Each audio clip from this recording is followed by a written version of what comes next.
Dalam kesempatan seperti inilah kita ingin menyadarkan bahwa Islam itu mengajarkan dakwah, dan dakwah ujung tombaknya adalah akhlak. Salat adalah media, bukan tujuan. Aqimis salata li dzikri, dirikanlah salat untuk mengingatku. Setinggi apapun kualitas rukun dan syarat yang kita penuhi, bila di dalam salat tidak teringat Allah, salat kita bahkan menjadi unsur celaan dari Allah Ta'ala.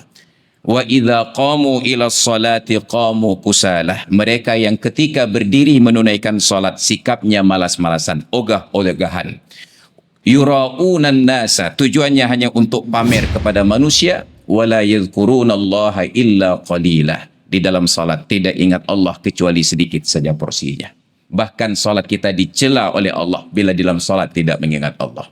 Aqimis salata inna salata tanha 'anil fahsya'i wal munkar, dirikanlah salat karena salat dapat mencegah dari perbuatan keji dan mungkar. Maka sebagus apapun kualitas salat, bila tidak ada kepedulian tentang amar ma'ruf nahi mungkar, maka salat kita tidak bermakna dalam pandangan Allah Ta'ala.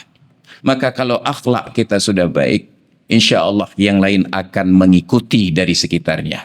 Pertanyaannya, dari mana kita mulai akhlak? Ada dua hal. Yang pertama di jalan raya, dan yang kedua di tempat pertemuan manusia. Di jalan raya tunjukkan akhlak kita.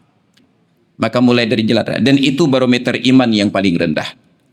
Al-imanu bid'un wa sab'una atau bid'un wa sittuna syu'batan. Iman itu ada 70-an atau 60-an cabang. Fa afdaluha qawlu la ilaha illallah. Yang paling tinggi adalah ucapan la ilaha illallah. Wa adnaha imatatul adza 'anit thariq, dan yang paling rendah adalah menghindarkan gangguan di jalan. Maka jangan pernah berani menyatakan Aceh bersyariat Islam kalau tidak ada seorang pun pemimpin publik, pemerintah, kabupaten, kota, provinsi sampai ke kampung yang berfikir untuk memberikan akses jalan itu yang bebas hambatan. Parkir yang benar. Akses jalan dulu yang kita benahi. Orang kalau melintas dengan nyaman, itu menunjukkan kita beriman. Itu derajat yang paling rendah. Tapi kalau di jalan saja Anda sudah tidak merasa nyaman, maka jangan berani menyatakan bahwa kita orang yang beriman.